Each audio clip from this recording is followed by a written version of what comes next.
welcome back to PA Truck Up. I'm your host Manny, and today we have one of the most spoken about coaches on this podcast, and it is the one and only AJ Middleton. It's took me 2 fucking years, AJ, two years to get you on. Have you ever wondered how I'm able to run my business, my podcast, and still be able to coach? Well, I use TeamBuilder. TeamBuilder is an all in one coaching software that reduces the amount of time that we spend on the back end of programming, on our Google Sheets, on our Excels, and allows me more freedom to do testing. With this podcast and episodes, I'm actually able to run some programs that I learned through different coaches coming on. To find out how you can use TeamBuilder and how it can apply to your own program, visit the link in the description and catch yourself a 30-day free trial. Just simply use code PACHOCUP, that's PACHALQUP, and start the next stage of your coaching career. I mean, I had a little free time, but I'm clear now. I'm got some time, but just like Matty said, my name's AJ Middleton. Previously at University of Washington, Stanford, and BYU. Now I'm at a Seattle Prep in Seattle, Washington. Probably one of the more elite prep schools in the state. And So, just to give people a little context behind our relationship, when I was at UW, you were like the lead of the internship. You kind of took us around. You gave us the whiteboard talks, the meathead, the everything that knowledge wise that we needed to go through this industry. You were kind of head spearing it. Um, so how does that sort of come about from like your experiences and what actually you talked and spoke about then? so at I was also Utah or intern coordinator at BYU too. So it was like where I first learned, how that whole process. And I think being intern coordinator is pretty fun because you have to you got to give a great perception of the industry, but then like still telling the truth. And then coaching is an art, so you have to be able to teach someone who may not know as much, and then she had to visually see something very quickly in the weight room, and that's where I felt like the whiteboard talks, the as simple as like rack setup, how you break stuff down, how you set the weight room. You're kind of like painting a picture with the lift also. So it's been sweet to like teach concepts of what's going on in the weight room, how you build the lift, how you coach different athletes but still get the same standard in the weight room. And then UW, that's like Coach talking about the whiteboard talks. I mean, it'd be as simple as like, hey, what's this pattern? Like, what's the easiest you could do with it, like a squat or the most advanced? And then I think that's been good for me because at BYU I had returned missionaries, and they may not had, they disappeared for 2 years to serve. That's about the same strength as a eighth or ninth grader, 10th grader coming in the high school weight room. So I've been able to like I dive deeper in my bag, me think outside the box to train younger athletes and beginner athletes, and that is like a way I could serve, future coaches, and they can help athletes, reach certain levels because not everybody's all the same, and you got to train them where they're at. You can't get an eighth or ninth grader to start putting them on automated resistance and put a bunch of bands on them, make them do a bunch of Mm, wild drills. They might not even know left from right. So that's how you got to like look at it and coach your group, coach them where they're at, and that's where like you know here I've been able to come up with like a little bit of system. Like it's either they're learning to train, they're training to win, or they expect to win. So I think that kind of categorizes like how much knowledge they have in the weight room, how much you actually have a coach, how advanced the lift could be. And I think those are all like traits like as a coach and the intern to know those things so when they get in the room, they can run the room and like help their athletes run their rack. So it's like there's instead of it being just two coaches in there and 30 athletes, there's 32 coaches in there, and everybody's trying to reach the same goal. So that's been that last my last intern who was special is Manny at Cassinia. Ryan, they've kind of got to get Cassinia on the show too. Ryan, those guys all Mekhi, all I mean they see stuff before I have to even say anything, and that's like helpful for the room. It helps us get more stuff done to help the athlete because the whole thing in the end is like serving the athlete. We're there to serve, and we got to be able to mm. see that stuff quick. So No, that's In your head, what's the difference between like me and the athlete where they are and me and the coach where they are, and how do they like come together? last year, for example, like we had the first training groups here, boys and girls distance or boys and girls cross country, football. Two different mentalities. You got the girls who are probably terrified that they're getting ready to step in this weight room, especially seeing me, and then football not maybe understanding where the standard is or where they have their football culture standard, but I need to make sure that this training meets their football standard. And then same thing with distance. Like the distance girls are coming off.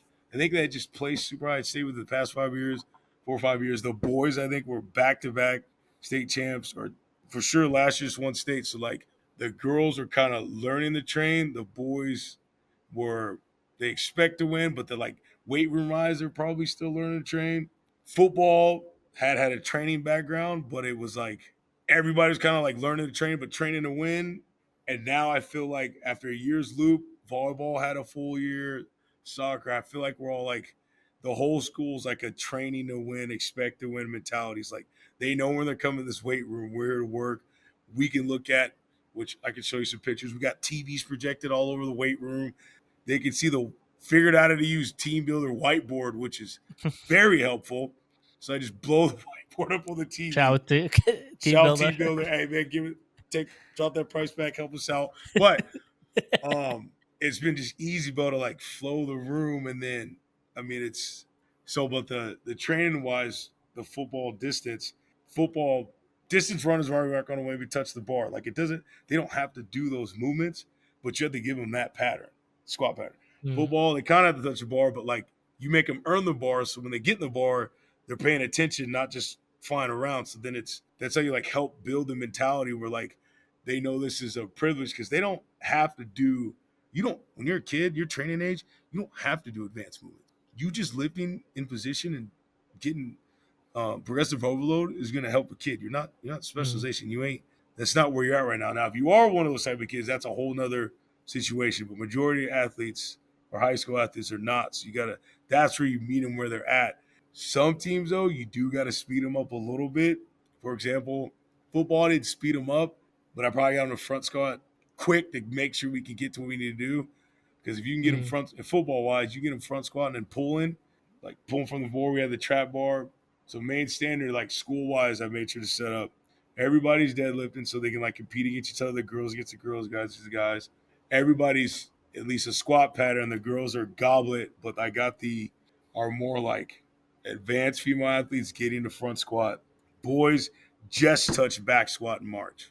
So mm, they had like an 8 month like a front squat and then a goblet block to reset from the season, and then went their goblet and then eccentric back squat and oil that whole pattern up. So some guys are on back squat to be able to compete. Obviously, the granddad and all the bench press. Try to get the whole school bench pressing because it's just fun. It's just something you know how to do. Chin ups, got a pretty good system progressing chin up for female athletes because we don't have, 6 or 7 pull out machines. So obviously, band assistance to help them. I think our stronger team because probably our distance runners are the closest to being do pull up chin ups for reps. Hugely unilateral programs. So the football team just got to safety bar split squat, which they're the probably furthest ahead along like that uni arrow line. And then we're starting to get kids to touch 2 dumbbell split squat and they're cycling off a goblet split squat. So like it's just whatever's the easiest where they don't have to think because these are prep kids. They're just like I'm not saying it's a higher ed. They have more to worry about than being in this weight room and me teaching them, complex stuff. Like they need me to get in here, mm. fly around, lift heavy, train, have fun, listen to music. Got a bunch of playlists. Every team has their own playlist. So if your playlist sucks, that's on you. But I obviously have my playlist from BYU on. My profile is fully loaded. Those who know, you know. So, it's been fun. You said something before that was quite interesting, and I want you to dive into a little bit more. You said that you have to earn the bar. Oh, so the earn the bar came from BYU, the return missionaries. We didn't have we had to like earning the bar was understanding like I shouldn't like if I say, hey, what's your feet width and squat? You should be able to blurt that out in an instant. If you can't, then that means your process of getting to the barbell is not it's not as you don't want that type of concept. You don't want to have to think when Mm, it needs to happen. So like when I with the which is more detailed with the girls, like if I say, hey, what squat with? They'll go shoulders, where your toes at, 5 to 15, you know, things like that. Like they'll blurt those things out. Like I even have like a Microsoft Forms. I send out testing to the all the kids. Like I need to see what you know. Because you step in this weight room, I put this lift on the TV. I get it's high school, but it's watered down enough where like if this is part of your process, and I'm not even talking about winning, I'm talking about just bettering yourself, like growth mindset, then that it helps to know those things. So the barbell, it took football, I think like over the summer 4 weeks to where like we started doing eccentric front squats. I let them go as heavy they can on goblet because if you can't get it, you'll just drop it. I mean, the barbell thing, there's a lot going on. Like our weight room, pretty good size, but I mean, you got to learn the spot. They're high school kid, way different than college, obviously. So like they may not know the spot. There's teaching process, like what happens in the first 3 sets. Like, do you actually spot it for the first 3 sets? Are you making smart jumps? Are you reading the card correctly to help your next teammate? Is the guy with the lowest number going first? Like those are all like they mm, don't know them. Not I mean, some colleges do, but they don't all know that stuff. So you have to help them with like every single step. And it's been or at the beginning, and it's been fun seeing like even the girls yell at each other. Like they're about the process. I mean, the girls team here, state champ soccer team, top four volleyball, top eight distance or cross country program, coming off of not placing. Basketball team top eight. You know, bowling. We got some girls. The bowling team starting to lift now. I mean it's trickled up and down like process driven of what it. Not even about winning, just like bettering, just bettering the school, bettering yourself, and just being a good teammate. So I tell the kids, I'm like, hey, these aren't your friends in here. These are teammates. These are different. Like you're gonna remember these people. Friends, that's one thing, but a teammate's a whole nother environment. Like mm. you gotta respect that. So you're really like teaching processes, teaching concepts as if they were also like interns that when they need to Oh go yeah, to that next level, they can yeah, already like visualize what's going on and understand these concepts. yeah. You're not gonna like. I want you to be able to. I want you to be able to go to your college and like it may be different how their process is, but when you hear those buzzwords, bent over row, squat, the deadlift, your split squat concept. Sorry, my charger came out. Those simple words, those should be trigger points. Like soon as you hear split squat, hip width, high knee in and out. Shout out to Stanford. Mm. Stanford was a big process school. That's where I got to like visually see like how to, you know, be a more like educated meathead. That Yeah, shout I out to think them. that's also one thing that me and you connected on quite a lot, and it's that meathead meets science, and how like Yeah. you processed a lot of the meathead stuff, but you turned it into like a science piece as well. Is that stuff that you learned at Stanford, and how did that sort of get I'd developed say for you? it was there. Like it was well, I'd say first I learned the that whole process probably at BYU. We had a saying called fix your face. So like that was where like it those BYU years were those kids were strong. But then like to have it cleaned up with Stanford and those kids Stanford kids are strong too, but I'm saying like that, the BYU we had to pull some traits out of those kids and they did well. They took it all in and they did very well. My last year, that team was a pretty successful team and they've kept that, they've sustained that, you know, that process of how they get down um, over there. But Stanford was a way I could like visually, you know, be able to see some of that stuff. And that was I had fun there.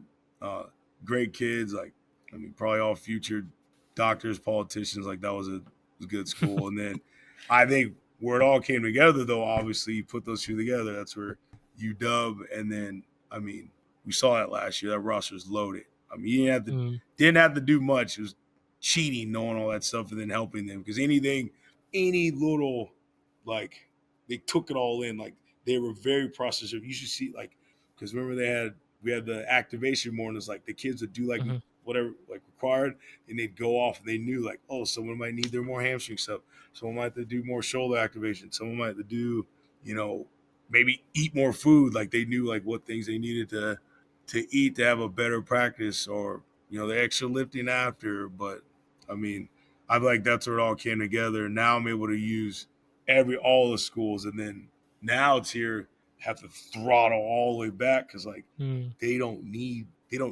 that. They need the process to get to that, but like they not saying they won't benefit from it because the training curve's too far. The training age is too far. So I get to like train age 0 1, and now we're starting to touch like 2 3, which would be like some of the weightlifting stuff. But we're getting them to weightlifting, and that's the goal. Like the football wise end goal, power clean or clean jerk, getting the stats. Like if you take those derivatives and you just build the program up, that's like weight room wise, you can fill all or Mhm. check all the boxes from that.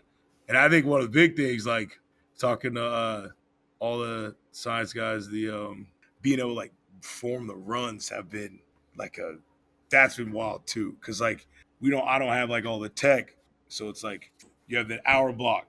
Then you like split up what the what traits you're working on. So we have like Monday, the kids always know what's Monday. They'll go max velocity, smart, because we're like on the field, so they know we have more room, so we get time to open up. So like splitting the run up, putting the like the weighted sleds in, the fly-ins, what's like the volume to get them to camp, because obviously a quarter's a quarter's 12 minutes. You take what Mm. like talk to some buddies, take what the like Ben and Sam, probably my big science people I call. They're at Ben's at UW, Sam's at Texas. But like you take what a 15-minute is for total, find an offense that kind of looks like yours, right? Times it by 0.75. Then those are your kind of like metrics for like distances. And then you just kind of like play around with those. And I think, somewhere on the fine. But my 4 weeks I had like dialed into like get them to what like a game looks like distance wise. I don't know if it was perfect, but I mean, I didn't have any nothing wild happen last season with the kids, so not as many soft tissues. Made sure to touch 90% every week was a big thing. Helping the coaches with like making sure to get enough cuts in, so like it's not such a shock on the Friday game, and then obviously high school they don't have like the full week, so like the games on Friday, not coming in Sunday. Mm. Saturday we got some reason. It's not to say we're not there 7 days a week, so we have like a recovery lift, and I can like check in on the kids and like let them know and stuff. But yeah, I mean, Monday through Friday. In the lobby, you actually said something really interesting on how you develop characteristics that are maybe like bucket filling characteristics. So, like if they're very good at um, power, you also want them to be quite quick. And do you actually make them be introduced to more sports and different stimulus? Can you run us through again how that process is done and how you implement these little changes to their training? Oh, so like how we had, I'll go through our football calendar for last season as we trying to like get touch the other end. So we we've been getting, or actually I'll use this block I just went through. So we had football athletes who uh, didn't do a spring sport, so they got to go through another like armor block full of eccentrics and a couple new bars for them. So football or January we introduced the back squat, obviously got the bench, started doing the complex stuff. Then we got to hang clean and stuff during that spring. And then as the track kids got introduced to the push press, the trap bar pulls, like all that stuff, like the contrast with the pulls and the box jump, the non-spring sports got introduced to low bar trap bar. So I was able to like fix some like mobility concepts, and then we got introduced to the football bar, which is our close grip bar.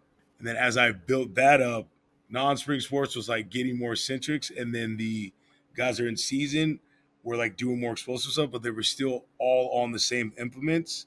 So then in June, when we got back together, everybody like had at least seen the bars. So then like this track guys, I had them go through like a transition. Maybe didn't make them start their accommodating, but then the guys who knew what the bar felt like. Instead of doing the eights and fives, we were like on triples, dynamic one day, and then the other day is the strength regular bench press. So like on upper body, we got to touch it, the combination with the red bands, close grip, and then for the lower body, we got to the back squat, but then we have a horizontal day on Tuesday. So Mondays are max velocity, Tuesdays are hill sprints horizontal days. So I can get the back squat on the day before, which is like the heavier end of the curve. And then we do our horizontal sprints. I get to touch the faster end of the curve. So I'm touching two ends. And then on the Thursday, Friday, we have our sub max curve day. So it'd be like all the Thursday, took it from Salt Online to Georgia, eat the floor. It's like our work capacity day because I don't know what they're doing. I don't know. I feel they haven't been doing enough grunt work. I just want to see what work. I want to see when stuff Mm. gets hard, who's going to work. And I think they're getting better at like encouraging each other and loving each other. Is that's what the big day I'm trying to get out of that. And then Friday we get to do all the fun stuff. Like we have the intro to cut, more field horizontal stuff, our play drives, things that sim like the game. So that's how I've been able to like fill the bucket. So Monday we got like, more elastic, get our deep squatting in. Tuesdays are horizontal stuff. Thursdays are to eat the floor, like work capacity, like see who's gonna work. And then Fridays more like sports specific. I don't say that word much, but that's our Mm. COD stuff, our bigger plyometric stuff, and then we do like all the fun bars, a comedy position on the close grip, got the overhead squat in. So we just have like a day where like they get to feel Nice. bottom positions. And I've seen, hey, the overhead squat, hey man, they start to. I've seen the overhead squat and it's cleaning up the snatch because then the snatch is on a Mm. Monday, so then like everything kind of like loops around and they just keep getting cleaner and cleaner with their movements and a little more twitch, you know, just trying to get it out of them, but like in a like just slow cooking them. They just Hmm. keep touching the same movements. Nothing wild. Like they'll all change the volume or like mess with the movements and like their volume stuff because that's whatever. But like the big lifts, aggressive overload, make sure they can like own some of these positions because they're Yeah. kids. The better, the more, you know, they dive in the Exposure they have. process of their exposure of the same thing. It's gonna be better than like changing it up. While I was at UW, you had this amazing concept, and it's one that I still use to this day, and it's the armor building and Oh, how that prepares you for the season. Can you go through your that concept and how you essentially build it into their off season or preseason, and how that carries through the in season? the winning the full month, obviously using the off season for the armor, and it's like the armor building. We find a way to get. So January we had that concept where it was like everything was eccentric.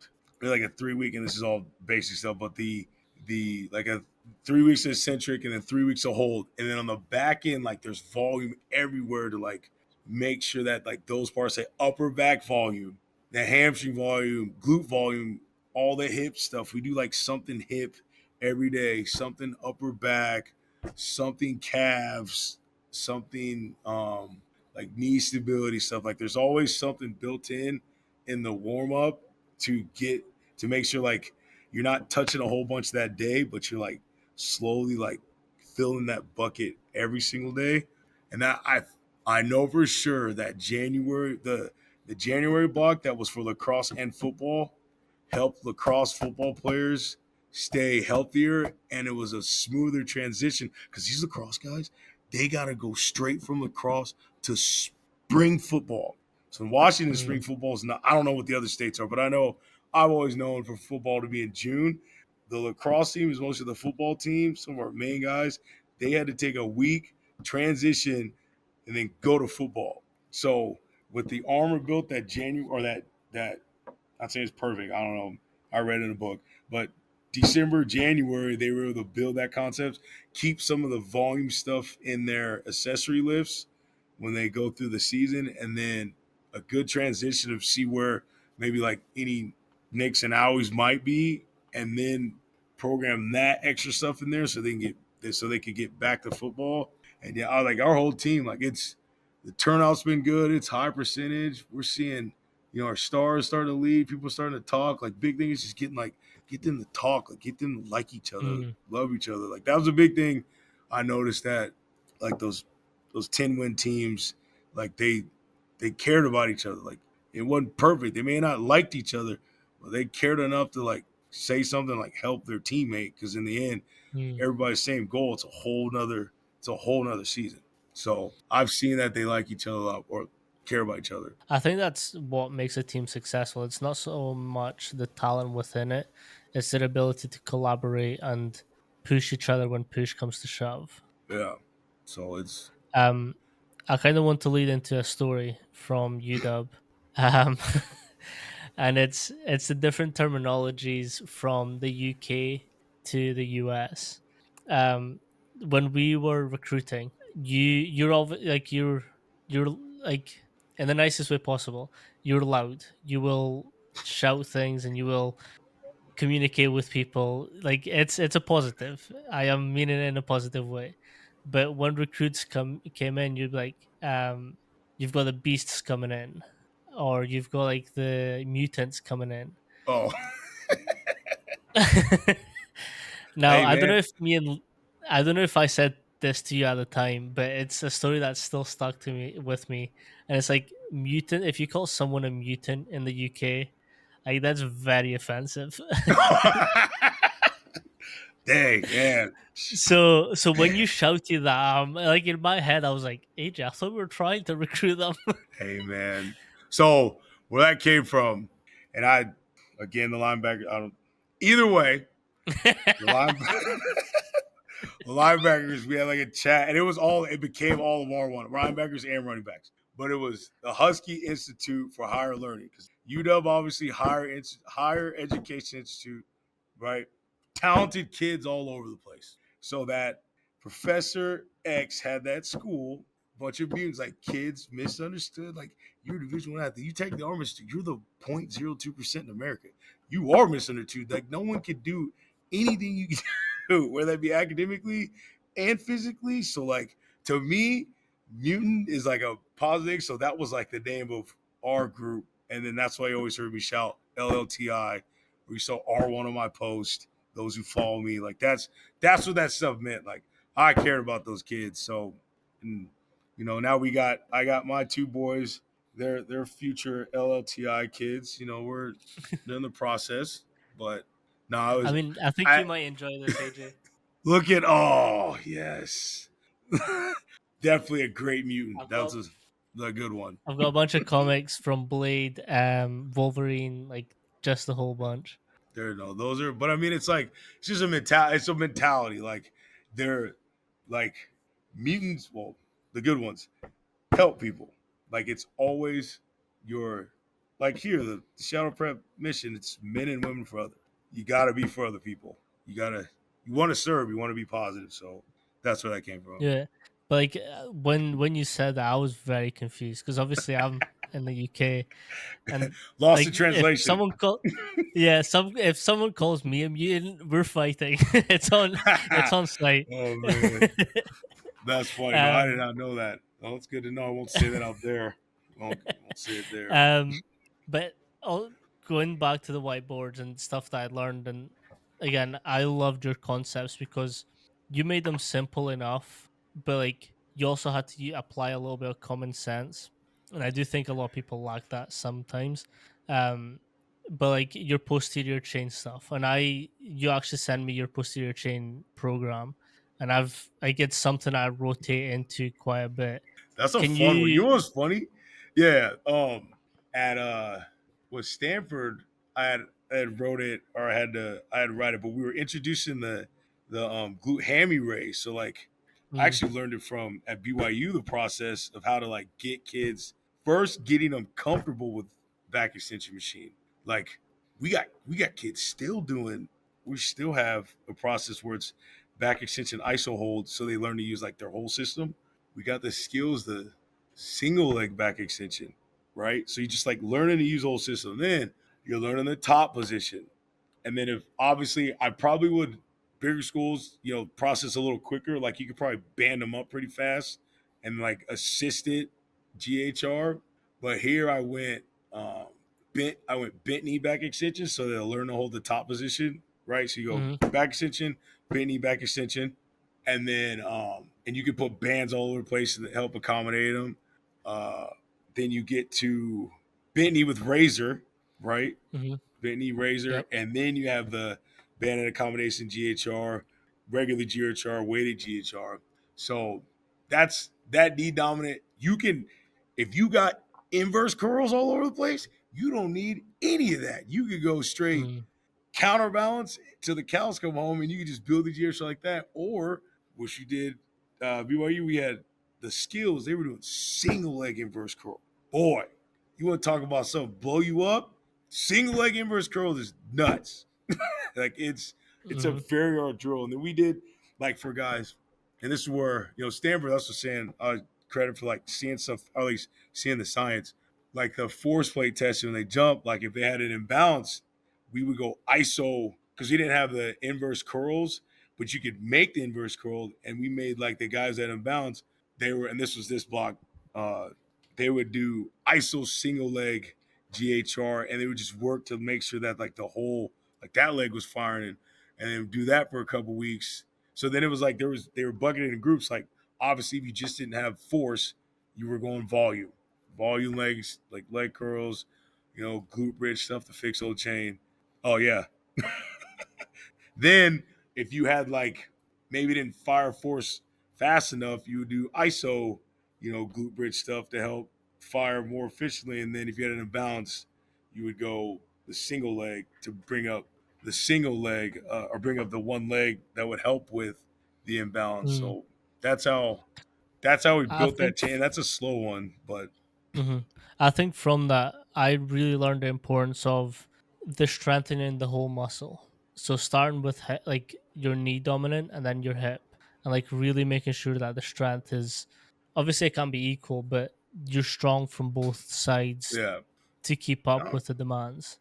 yeah, so that was, I mean, I want to be able to present on that concept, want get it out there, but that's how I like in my head, like you're saying, knee and hip, knee speed or knee hammies different than hip hammy. At least that's how I see it. Hmm. So that's how I've like programmed it for the kids to make sure they have like volume glute to make sure that helps fuel the hamstring and then keep the Hmm. hamstring tied in with or keep the hamstring strong with the glute. So seemed like it Yeah, worked. no, like it makes sense because like when you're if we're thinking about running mechanics and how injuries happen, like it is at the full extension, so that's a little bit more of the knee dominant, Mm, but you also can only run as fast as your hammies can deal with the load.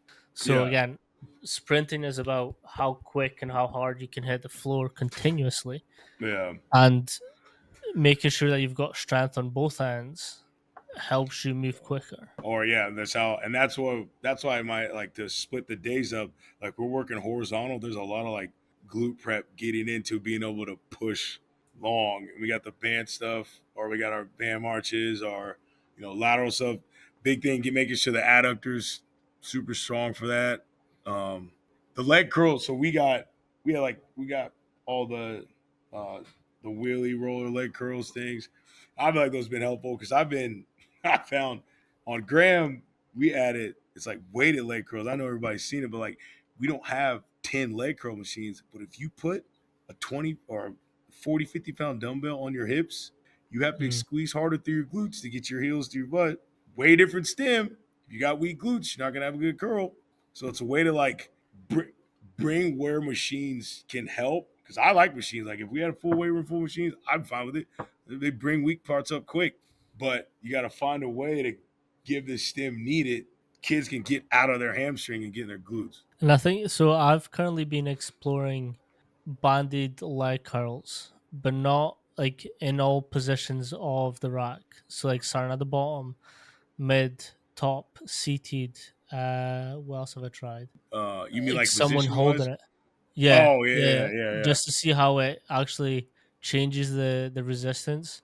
So like the one, so I'll loop it up at the pull up bar, and then like I'm Oh, the in a lying GHR, position. GHR from the band up top.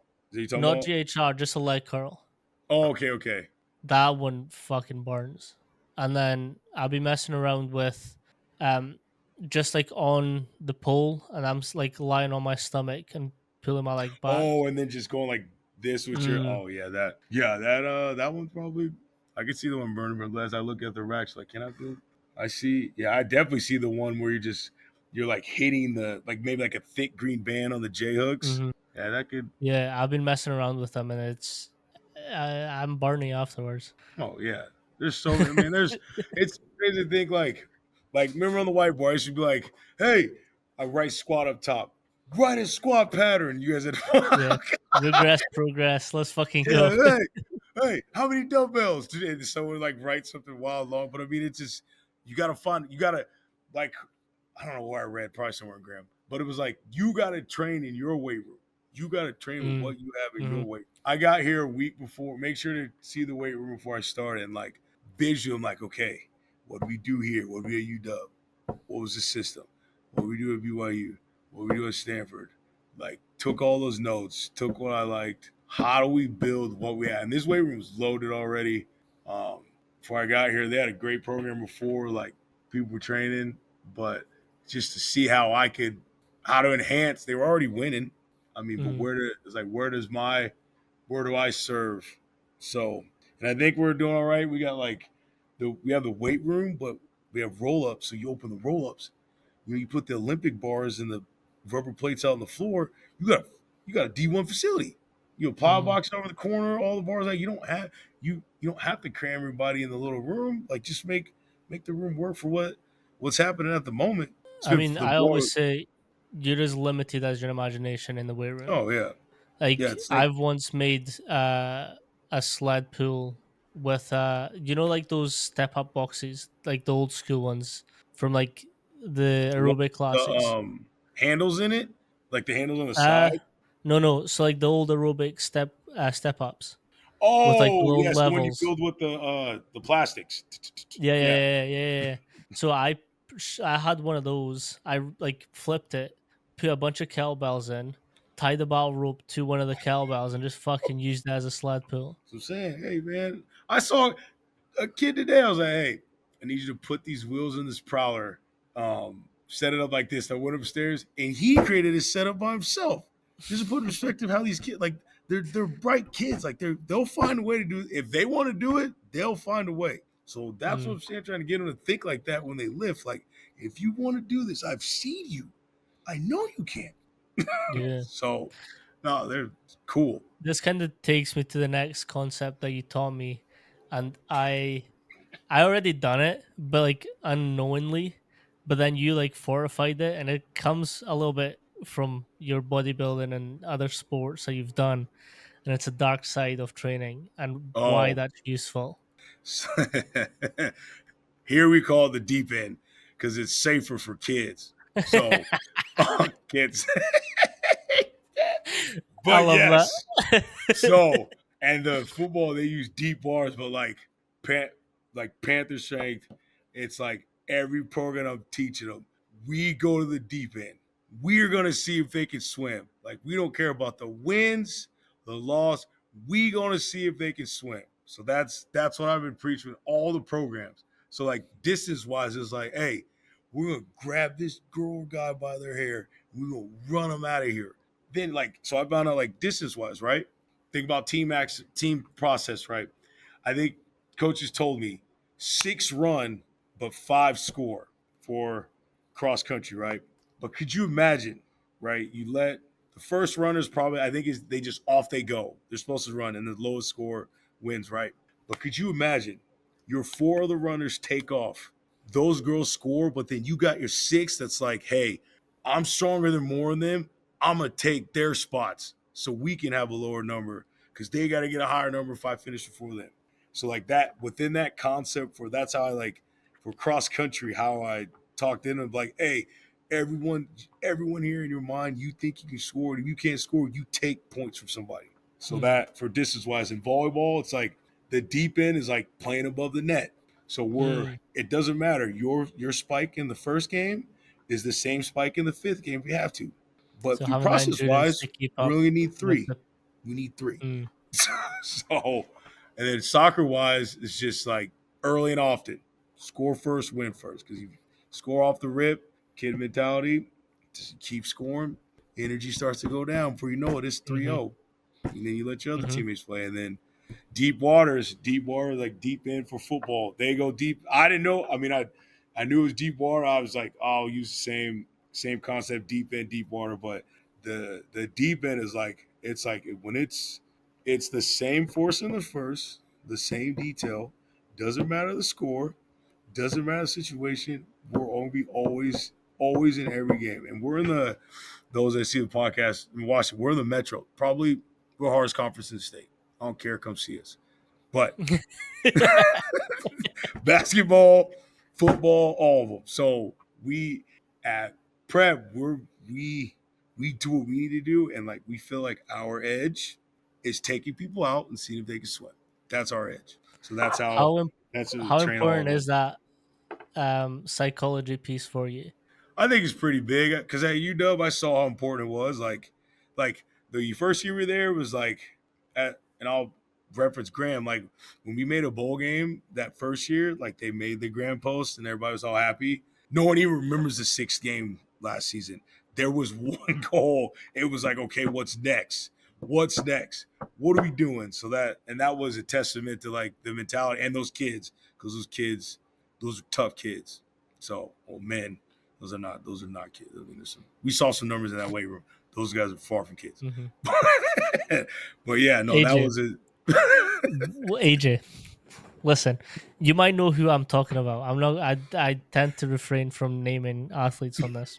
Oh yeah, yeah. Can you remember the racks I had? OL and DL. Oh yeah, yeah. You were behind me, Yes. right? Yeah, No. that's when you guys were Side. You're beside me the whole time. rack 2022. two. Oh, rack. Okay. Oh, okay. Yeah, yeah, okay. Okay. Okay. Yes. Okay. One of them is now Obama. Player wise. Yeah. He. Fuck it, he's a center. Oh, oh yeah. That dude, man. I So remember. he Well, was I'll say 18. this. He was Yeah. 18 when I was there. He was 18 when I was there. Oh, this is the He th- devil lift, right? Is this the no, devil we were lift? doing combine prep. Oh, okay. Trying to 225. He threw up a fucking 22 piece. AJ. I was almost a fucking decade older than him. Almost. Oh, that And dude's he a threw up a man. fucking 22 piece. I was like, what the fuck? I told when we were in devil lifts, when I told people, I was like, yo, this guy wants it. I'm telling you, this is the guy. And I still, like I said, I randomly message him. I'm like, I'm proud of all that. Every athlete I've been around, I'm proud of. But that, I mean, these devil is special. That devil group, I mean, no one, they, I think they need more credit. They're the scout. And they have to live heavy.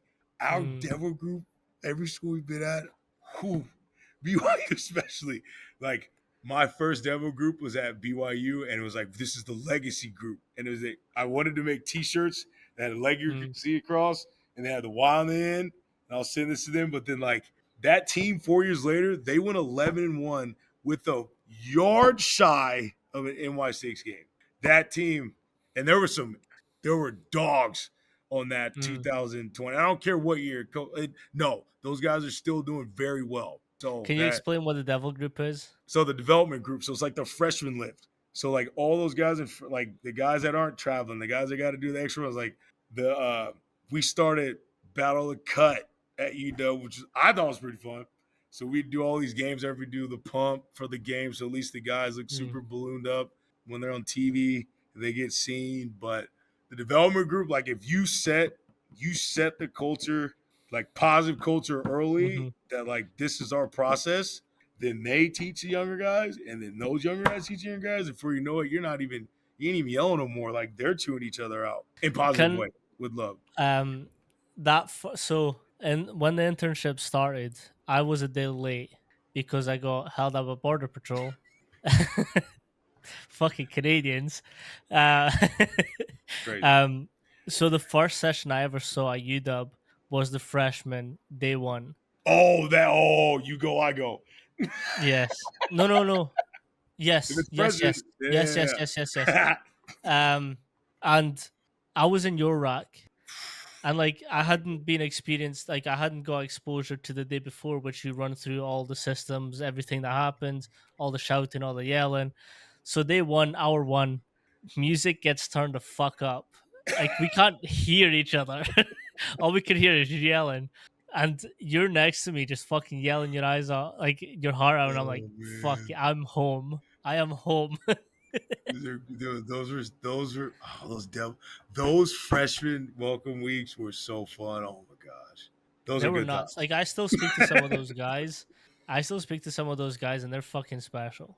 Yeah, those are any There's kid who goes through all college kids that got every. It may not be like the same lips, but it's definitely the same chaos.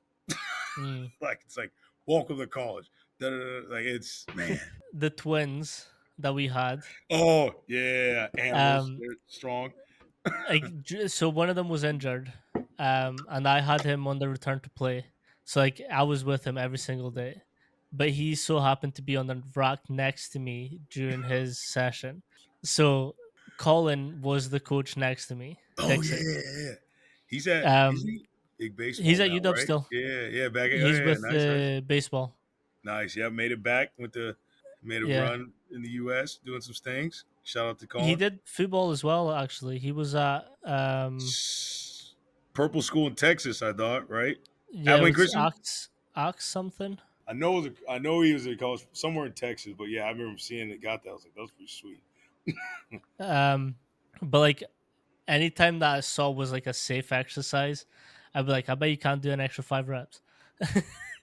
And he'd be like, got you, coach. Man, And those he guys, fucking went. those are good He kids, man. fucking went. All those kids, man. Those man, I remember that because you had his RTP. I remember him coming back. Mhm. Oh man, those are AJ, you've no idea how fucking I was shitting myself for that first time. I still remember it to this day how exactly went down. Like Coach Mac came across to us, well, you and the intern group, and you were like, "We need someone on RTP. Who have you got, AJ?" And you were like, "Manny, go." What the fuck? Like no program, no program. I was just winging. I got to that weight room and I was like, "Well, I fucking sink or swim." hey, that's half the battle. You gotta just look like you know what you're doing. At that point, and then you just figure it out. You gotta What made it worse confidence is was a big thing. when you came back to the weight room, you was like, "Let's go, Manny." I was like, "I've messed up so much." So it's all right. It's all right, man. That's what Like on internships the are for. outside, I was cool. I was cool, but like that taught me a lot, and I think that kind of goes back to the importance that you place on. We'll give you an opportunity, and it's up to you to either run with it and fucking make it, or you can just crumble against it and just fucking get pushed to something else. Internships are. I mean, I remember my first one. I was at SC, and boo boy, good times. But I mean, you gotta fight. Gotta fight. I believe that. Literally fight on. It was that fight. It was fun though. Though that whole experience, like I'm just like, and that's big ball. SC's big Mm. ball. That was I've 2015. I'm now in contact with some of those coaches, and they're different. Oh yeah, it's those are good times. But that was like you seeing me, how you were that moment. That's how I was looking at those guys, 2015. Mm. Like so in my head, like I was like, I'm at a D1 school. I'm not obviously at the time I wasn't well versed with the collegiate system. But I was like, I'm a D1. If I fuck up, I'm gone. And like No, I'm in the US for then. Like I think that was like week 2. I got put in that, and I was mm-hmm. like, fuck. Oh man, dude, that was oh what good times, man. That was yeah. That I think that's probably one of the things that's like helped just coaching because you like peel it back and you can like see all of it and like how to like oh you always can make it better like that and that gives you an opportunity to do that with the internship because it's always built like you're always if you're always teaching then you have to like learn and be able to like Mm, apply those new things, like things you see that can make it not new, but see something that how it's maybe probably been done because strength wise, not much is new. It's just like how it's interpreted or how it's seen or how it's taught mm. to get to that point. But yeah, no, it's been good. I don't have You also well, I don't have interns here, but I mean, just like you said, we're trying to build 30, 40, or 500 coaches at that point. So the Mm. amount of kids that train. You talk a lot about bodybuilding, and I know you kind of mean hypertrophy, but can you expand on your system across there? Well, I mean, it's just so it's. I think like part of the main thing I took from bodybuilding when I did it was like how to actually get get out something out of the muscle. Like if we, Mm, and I know obviously athletically it's not that's not bodybuilding's not that, but it's like you're armoring up. So an armor up concept for an athlete would be complexes. That's what I like using for armoring. um, weightlifting complex, and it helps. It just helps like just the patterning, the elucidate for the complex. But so how I use like the armor building concepts, it'd be like volume squatting, but you'd have to get to the point where you're good at the squat. I don't know if it's a hot take, but I think you have to actually be a good lifter to be good at bodybuilding. Like you can't bodybuild if you're not good mm. at lifting because when you get in your You need later to feel it. sets, yeah, you get in your later sets, you're not where you're supposed to be at. So like we used to do one of our blocks, BYU, very good block by the way.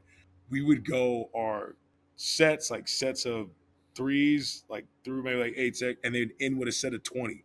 But like it took us Mm, years to get to the point where like maybe a kid can knock out a set of 20 and stay in his legs. So that okay. real Yeah. bodybuilding I think takes time. So you have to Mm, get the kid to the point where they can actually benefit from armor building. Because if you're not building armor in the right, right areas, then it doesn't matter. So that's where all the whiteboard stuff comes in. Like you got to get the kid, you got to get the point where the kids are taking the machine away. So like one of the drills I use to like teach rowing, obviously everybody does, but chest support row because you don't have to use your legs. If you have mm, weak legs, you're not gonna have a good row. So you go DV chest support row to potentially two dumbbell row or one dumbbell row because then you still have an anchor because your hands on the bench. To two dumbbell rows. Once you're able to hold a tabletop on two dumbbell row, then I might let you touch barbell bent over row. But then it turns into something completely different. So it's like, do I just hold dumbbell? And then my other, obviously our favorite one, the plank row with the board on the rack. But we got some complications. But once I get that plank row in, we put that 2x4 on the catches, and we start doing a row like that. That's my favorite row because you don't have to use your legs. You get to teach a kid to use your hips. You tell them to put their face in the wood, get on the wood thing, and you put your elbows behind your back. mm. So that's basically. I mean, that's like one of the more fun row things. I mean, I've seen kids row like 225, 250, probably Yeah. 275. I mean, hey, if you got a strong back, you can get away with some stuff. Hmm. So I think that that's it kind of ties back into the posterior chain stuff. yeah. And like, not, even before I was with you, like I always placed a great importance on the post chain, but like so much, you actually said like the pyramid should start with strength, but strength in the back, because then that pyramid is solid throughout. Oh yeah. I mean, it's the if you get a strong pull and strong RDL, then the RDL and pull fixes your back. Like you don't have to like. I mean, you can't. You do, but I mean, like you get a strong pull, you have a strong post chain back all the way down. Throw some chin ups in. Now you're and then throw the military press in. So now like your vertical pull's clean. You get strong enough legs. You do some real weight on rowing. You're touching 315 on row. I don't know. Those are you dream for the kid.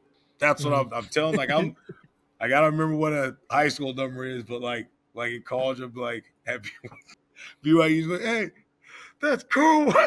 So like it was always so funny. Like it was encouraging. The kid would maybe do a weight they didn't know they could do.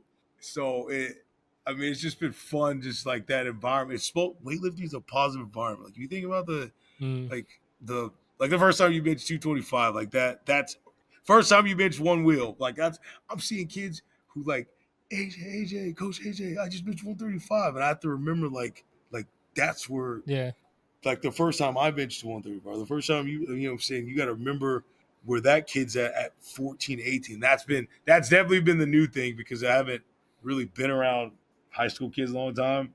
So just like it's like every accomplishment is a celebration. Like yeah.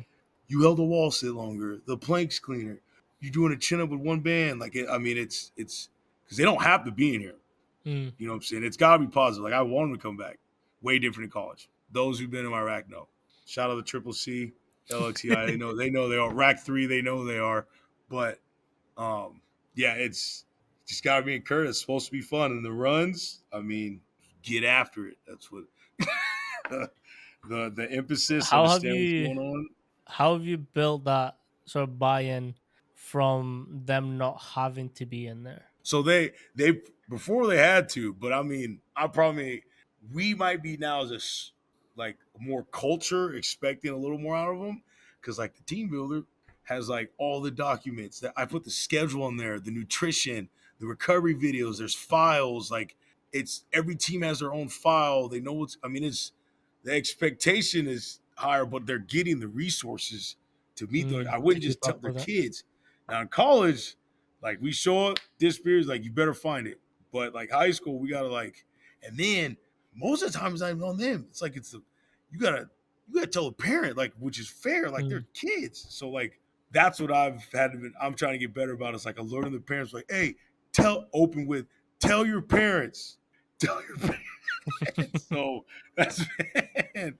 Um, and then like more funny if they're like late, like I'm not gonna, we call it realigning. I'm not gonna realign a kid if he doesn't have a license. Now the kids that have license, they get held. I know who's like driving themselves. So I like have a mental list in my head who didn't wake up. Like who's a senior. Obviously they're the senior who has the car, who's like late on their accord, not their parents had to drive them. Mm. So that's been those are some things I had to like I've gotten a little better at. So yeah, like it's different across the board based on grade. Like as they get more junior, senior, you start treating them more like college prep kids. And then I find out like who actually like you want to play college. It doesn't mean I'm not meaner to you. I'm just saying the standards a little higher Mm. because now you've said to me you wanted to play in college, and it's Yeah. tough. Like we've seen it, and now it's even Mm. tougher with the portal. So like you're not gonna like if I'm a coach, I'm not gonna go get a little freshman who maybe not know what they're doing. I'll just get a portal kid. If you're gonna come out freshman and go to college, like that's a different mentality now, and that's what I'm trying to tell the kids, being positive about it. But that's where we're at now. Before it wasn't like that. So Are you finding that there's a harder thing for them to get into the collegiate setting because of the NIL? well, I haven't like I think for being there. I mean, I feel like you have a better shot when you're like a higher star athlete, like get in as a freshman. But Mm. I don't know how it's like. Like if you're not the 4 or 5, like I don't that I feel like that's tough, and you have to like take another route. But you can close the gap if you're a 2, 3 and catch up. I feel I'd be like this would be the edge at all high school kids. Like if that's the goal, because I mean I know, and then with the what no walk-ons now, so like it's like having to like keep up with like learning what the new college standard is to get build to help the kid, reach their goals. So yeah, like that. I feel like physically they don't have a certain quality like within their mentality and their like attributes that they have. It's probably hard to get picked up as a freshman if you're not like a 5 star. What would be a piece of advice that you have for new coaches or coaches coming into the industry? Think forward. So like as a that was one of the things that my internship like I wish I'd done a little better was like think forward. I mean like you see the process, but you got to be like steps ahead because they're the coaches vouch for you if they can understand that you like can do things for like you see things fast like you definitely you did Maggie and all them Ryan like seeing it like I feel like I could like hand you something and I know I probably didn't say it clear enough. I'm sorry, but you guys know how I think, and like I'd walk out and it'd be done. I'm like, oh, that's my bad. Yes, but you're understanding like the process of like what's happening for that day within the system that you're at. So definitely thinking forward would be Yeah. word of advice. Um, be just assertive before, I mean, this one of my guys told me I used to carry a little notepad in my fanny pack.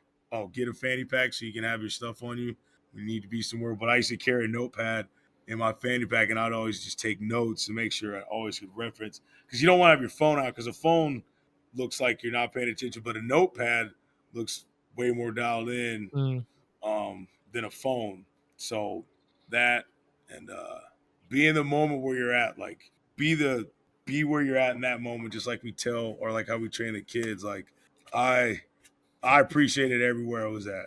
Like no matter if mm, it was short, long, I learned something from all the schools, and you take from all the schools, and you build the program how you see fit where you're at later on in your years. And then when you have an opportunity to talk, just be detailed in it and let them answer the question fully in that concept. So that'd be my yeah, advice to like new coaches.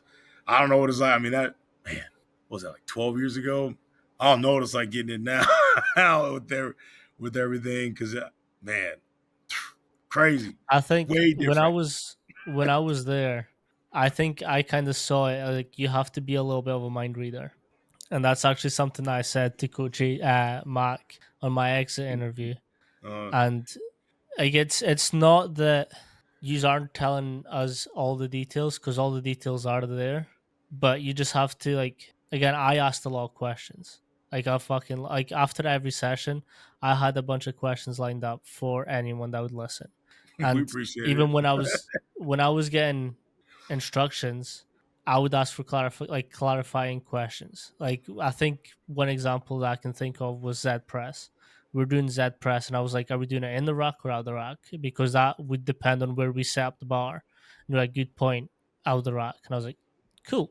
So like then the mind reading process didn't have to be so much. I would just have to figure out, okay, if it's on the outside, J hooks have to be on the outside, and we prepare the bar with whatever weight we have to have, and then Mhm. I can do it for every single rack.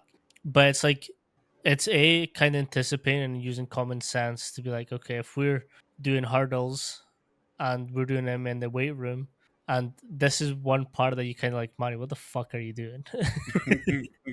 I had said them too close to each other, and you're like, these are fucking big guys. Oh, I mean, I'm learning too. I mean, what's that? Third, fifth year intern program. I'm nicer now. The kids, I got high school kids, a little different now. I don't have to do that. To be fair, like it wasn't bad. I did exaggerate a little bit, but you were kind of like, man, come on. But it was like that kind of thing. Like I'd set up everything perfect. Like everything was where it needed to be. It was just the spacing. But like that again comes from the clarifying questions. It's like, okay, I'm setting this up. Cool. What are the specifics? Are we in? Are we out? Spacing? Are we foot, hip, width? Like Yeah. what's the sort of avenue that we're kind of aiming to target there? It's And funny you say that. Today, so we were. That's what I feel like I've even gotten. So you guys know people have the mind read, like, and the kids. I feel like I do it more with the kids. Like, I've slowed down how I've instructed movements or set up, and I could feel it slower, but I feel it is more detailed. Like today, the kid was like, I was like, "Hey, what size shoe you wear?" He goes 11. I'm like, "Hey, I need three of those, and if you're 11, you get to do this hurdle spacing." Funny you say that. Yeah, I was like mm, 311 hurdle spacings. Set this up low high. Just like I feel like I've gotten more with how to instruct for the kid, because it's like you got to be like, it's this clip. Put the J hook at this height. Feet's here. My favorite. Hey, I'm demoing this way, but you're going that mm, way. So like, I mean, it's been good. I feel like it's helped me a little more be even a better coach, because like they should not, especially those kids, they should not the mind read, and they've definitely mm. they haven't seen it like that. So I think as no, well as like, so I was actually speaking to a coach this morning, and we were nice. talking about the coaching to teaching aspect, and it shouldn't be like you're either a coach or you're a teacher. Like they should all feed off each other. And it's like, I'm saying this because I literally drew it down. So it's kind of like this: Oh yeah, teaching rolls into coaching, loads into teaching, and it's like by slowing things down, you're actually having to become better at explaining exactly what you mean, and vice yeah, versa. The slower and more precise you can teach, the more effective your coaching will be. yeah. No, that's been, and especially with like the 14, 15, 16-year-old girl who's never been away, who's probably terrified. Like I'm not throwing a barbell on them, but I'm gonna make them feel like they can grab at this moment like any dumbbell, goblet squat it. They can set their trap bar up. They know their box height. They know their feet width and anytime they're doing upper body stuff. They know how to set up. Like I don't my the cross country team, I could hand them the card and walk away. That's probably the and I probably should coach the boys like that too, but I feel like they kind of should know, but I'm getting better at it. But the girls I've noticed, like I can hand them the card and walk away. They might have a few like detail questions because AJ programmed it. I mean, it's like I'm thinking something is like 4 steps down the line, but like they'll ask a few questions, they'll set up the whole weight room. Won't even have to like help them. So that's I've seen like a bigger like training like kids or their training age go up in the women's cross country team. Well, the whole school female dependent or female athletes I've seen their like training age increase pretty quickly just by being able to flow the room and that confidence in the Mhm. room. And the boys are obviously doing well too, but I mean they're more comfortable in the weight room. Yeah. Should be, but yes. No, this is perfect. Thank you so much, AJ, for coming on and Oh, that was spending I some didn't know how time with much. us. Yeah, because I'm not as smart as Garage Strength. I don't know. I mean, I know stuff, but they like they got Olympians. Like I might have a few. I do have this one girl. Be on the lookout. She might be. I think there's a few girls here that you guys too. You're gonna hear about it. We're gonna hear about them. Again, like I've said from the beginning, this podcast isn't like super scientific. It's not super Oh yeah, anal about things. I just like to have a good conversation about the weight room and how people process and coach. I think that's where, again, I've always been more of a conversational type. I like strict questions. It's not that they bore me, but it freaks me out because like we can't have that banter, we can't have that conversation yeah, and yeah. way from topic to topic. Makes sense. Oh, who you Yeah. got going coming next, or try to? Um, I will You tell think? you off, bro, AJ. So one thing that we know about Fink is that he loves competition. Oh yeah, loves it. Um, so actually, so while I was there, I had to know the coaches on a personal level. Like you spoke a lot about your family, we spoke about like stuff to do with them, and I got to know you and your systems a lot from that. Think I only managed to break through with him on like I think I had 2 or 3 weeks left on the internship, and the only reason this came about, it was like one of those menial jobs that it was up for anyone, and I walked up to Fink and I was like, rock, paper, scissors. And he was like, fucking let's go. So me and Oh, him played rock, paper, crazy. scissors. AJ, from that point on, we played rock, paper, scissors every single day. Dude, he's a good man. Fink, I learned a lot from I love Fink. His process, like my process, one thing I think being around him, my process I had to like learn to say, because like, and I like others like, my head's like I know what I'm in my head, what's going like Mhm. the training wise, boom boom, but like being around him, like he's so good at like the process because he's been a head coach. It's like it's been his. He knows what he wants. So it's like yeah, it's been fun, and we went golfing a lot. He's a good golfer. He's a He's a good good at golfer. everything. He's Yeah, frustrating. he's a dude. It's crazy. I spoke to Fred Hale, who he was at Eastern with. Yeah. Um, and he was like off like on the lobby, he was like explaining me some of the process that they would go through, and I was like fuck. And Fink actually taught me a lot about programming itself. Oh Like he yeah, broke yeah. down Great the programmer. tier system and I was like fuck. Your sister's crazy. Yeah. Joke. I mean, it's so basic if you know what you're looking at. But everybody, Mm, just like you said, everybody's doing the same way thing. But he found a way to make money off of it, and that's what yep. we always talk about. Like strength coaches talk about, like what can process you make to make money off it. Like, yeah, could I make money off of the post change system? Probably not. But would people want to hear it? Maybe. Who knows? I mean, I They think would. it's pretty good. I've taken from stuff. AJ, you need to monetize some of this stuff. Still, I know that's what everybody yells at me about, but I'm like, I don't know how to go about it. I say, remember, you've heard Fink talk about like we should get a. Remember when he was like, we should just get a wall. It's just AJ-isms, and it was like the back corner. We were Mm. just supposed to put, yeah, like I say this stuff, and it's gone. I'm on a gotta go do something else. So I need to start writing some of this stuff down. Man, though, um yeah, yeah, You need to. You definitely need to. Oh man, and I've been like so. The other person I've been like the weight, some of the weightlifting stuff too. There's a lot of stuff like Waxford. I was supposed to go like he has a podcast. I don't know if I'm smart enough to go on that one, but I don't know. We've been using Team Builder. I like showed him how to use or make it work. Like when you don't know where everything is on Team Builder, and I think I have a good way of using it. I think for people that don't want to like you're on it, but you're not like on it. Mm, Maybe I don't know. I feel like it works for me. Like the whiteboard's been big, the messaging, team newsfeed. I'm gonna start working on using evaluation because I think from what that's a I'm good. I looking use it at, a lot. see it. I think if I print that out and I can get the testing and numbers in faster because it's the roster, then it like I have like an evaluation point through because I'm getting jump mats. I'm getting jump mats and I want to start testing broad jump. So I was gonna, and then those are things I could test the whole school because I think I my goal culturally is to make it where it's not us versus or basketball versus football, this versus that. Like that's not like it needs to be us versus everybody school wise. So like if you got a team that's not training, you're calling that team out because this is our process. This is what we do at prep. Like Yeah. that would be like the overall goal because we got there's people walking the halls that probably they're like this that's probably a whole other topic, but like no one's multi sports anymore. It's like, do you know how many percentage kids go to college? It's 2 to 5. You're telling me within the state you're part of the 2 to 5%. You shrink that number when you don't multi sport. You I shrink firmly it. believe that. So like, why would you?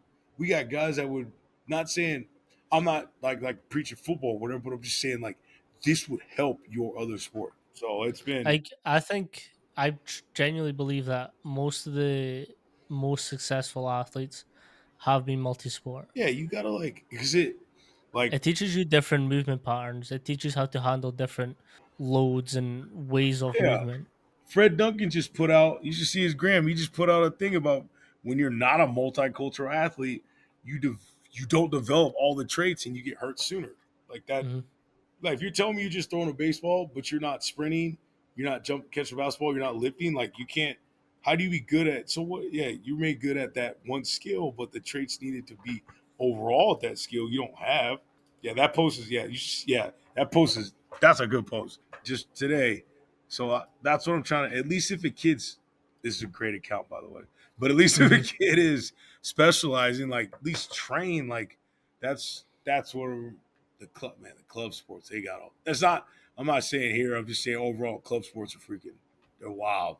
It's a Mm. whole. That's new. Like that's a whole. So actually, on this point, I have spoken on a couple podcasts now, and one question that gets asked often is like, what's the difference between UK and US? Well, like European sport and US sport, and I think the biggest difference is where the funding comes from, which Mm-hmm. obviously dictates opportunities, it dictates playing ability, whatever else that you want to look at.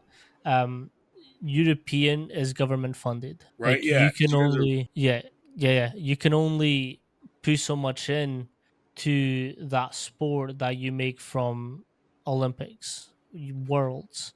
If Yeah, you that's win, right. funding's unreal. If you don't, shit. In the UK specifically, when we're looking at sports and where the funding goes down to, it's Team GB, right? So Don't you that have to actually be includes good to be in that too? Like you got to be like. There's only one club, one feeder club, and it's literally to feed the Olympic team.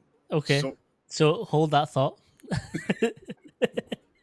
So in Great Britain, there's Scotland, England, Ireland, Northern Ireland, Wales. So that's four countries.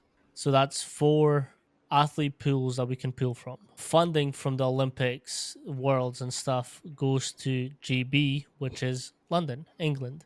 So that means that Scotland, Northern Ireland, Wales are getting shafted because they're not in the Olympic country. So then when we're talking about like sport funding, like I know the Scottish field hockey team have mhm. to pay for their traveling. So if they're in international competitions, they have to fund everything themselves. Where like the the field hockey team for GB wins medals at the Olympics. So then when you so it's good to fund that big project, that big team, but like the other countries are getting shafted. Yes. So great. So London area gets for all the sports gets funding and no one else. Oh wow, that Like they'll sucks. get a little bit, but Yeah. that's not it's nothing major that they can actually put in. Like these teams don't have S&C coaches. They don't have nutritionists. They don't Oh yeah. have PTs. Like most of it will be voluntary. If you have an Yeah. S&C coach, he'll either the team have pulled money together to fund that coach, or the coach is doing it voluntary. That's insane, dude. That's man. So then compared to, but yeah, but at least there it's not saturated like it is here per se. Oh, I was just doing this real quick. It's not All right. saturated, but that's again, the saturation will come from the opportunities that Yeah. the US will have, because like a lot of it will be private donors, there'll be alumni, there'll be whatever the money or funding is coming from. Again, it's not on all levels. The higher up you are, the more funding that there will be. If you're like at D3 school, a lot of the coaches will probably be the students. But like on and all, like we don't even like there's only like a handful of schools, like high schools here, that have weight rooms. In great or in where you at right now? Scotland. I'm Oh, talking like UK wide. oh, that's what I'm saying. We have so now. I mean, I'll send you a bit, but this is. I mean, this is a big high. This is obviously better than my high school, but it's a private school. But yeah, that's the resources over here are wild compared. Mm, But if you're, but then, so if you're a person from Scotland, they need you, would they pull you and you play for? You're still playing for Scott in the yeah. Olympics. It's all of Great Britain, right? Yes. That is Yes. considered. So they would pull you from Scotland to. You'd have to move to London. Yes. Okay. So Sally Conway, who was a Great British judo champion, she won Hmm. Olympics. She did the whole nine. She got, I think, in her last couple of years at the Olympics, she actually got kicked kicked out of the GB team because she didn't want to be in London. Okay, she didn't want to live there. Yep, Wow. her her her club was Scotland. She wanted to stay in Scotland. Andy Murray, tennis. Yes. Anytime someone would call him a GB athlete, he would say Scottish. So you're probably biased in this. So which one of the GBs actually has the athletes? Like without, like if you pull resources and it's just Mhm. straight traits, who's got them? I would say it'll be between on where I'm thinking you're at. It'll either be Ireland Ooh, or Scotland, ooh, okay, all right, because there's a different type of hunger in these countries. Like England yeah, has more funding, they have the more opportunities, so it's easier to pick them out. But the yeah, athletes that are in Ireland or Scotland, I'll even include some Wales, hmm, they're a lot hungrier because there's so little opportunities for them to be in there. they're like Rocky 3 when he was training with cameras. Mhm. Man, that's crazy. I mean, because here you got there's all the separate teams, and you have the trials, but it's like only four countries are competing there. But here, I mean, there's athletes all over the U.S. They Yeah. go, but then there's only like And select few. and the thing is, the US is pretty much all of Europe combined. Yes, just Size U.S. wise. yeah, yeah, nuts. The pool's so different too. And then that's not saying like you probably talked to me about this. Like if our American football players at track, that would be a completely different pool. Mhm. Not saying I mean there you got to train the quality, but like you go where the money's at. That's what it is. Yeah. It's, man, And that's the thing, like here, the really only sports that makes money is either rugby or soccer. yeah, That's it. soccer makes a bunch of money, Oh, a it's bunch. it's scary. It's I go, scary. and then they're not even part of the like Great Britain. That's their own money, which makes it more crazy. So, man, It is the strongest currency in the world. that's all. Yep, that's all it is, baby. That's all you need within reason. sometimes. It's But wild. It's wild. Like in the thing sports, like again, I know it's all tied to viewership, and that makes sense. But like some of these athletes are like so. The last Olympics that we had, there was a GB Olympic rower. mhm, She won gold medal. As soon as she got back from the Olympics, she had to do a 12-hour shift at the hospital she worked at. I mean, that's the thing about the NIL. Like I've heard stories. I mean, back in the day, maybe those kids that were in the national championship or won it, like they were going back to eating, probably reheated McDonald's, and then the coach went back to their house. So that's why I'm saying the NIL is good for sure, but it has changed. Our NIL Mm. transfer portal have changed athletics, but I mean, I there are reasons why we do have it now for sure. Just like that lady after winning the Olympics shouldn't have to go back go to work at least for a little bit. Like you just represented your country, and now you're Yeah, going back to work, which I get it, but it's nuts. It's that's nuts. wild. Um, appreciate you, AJ.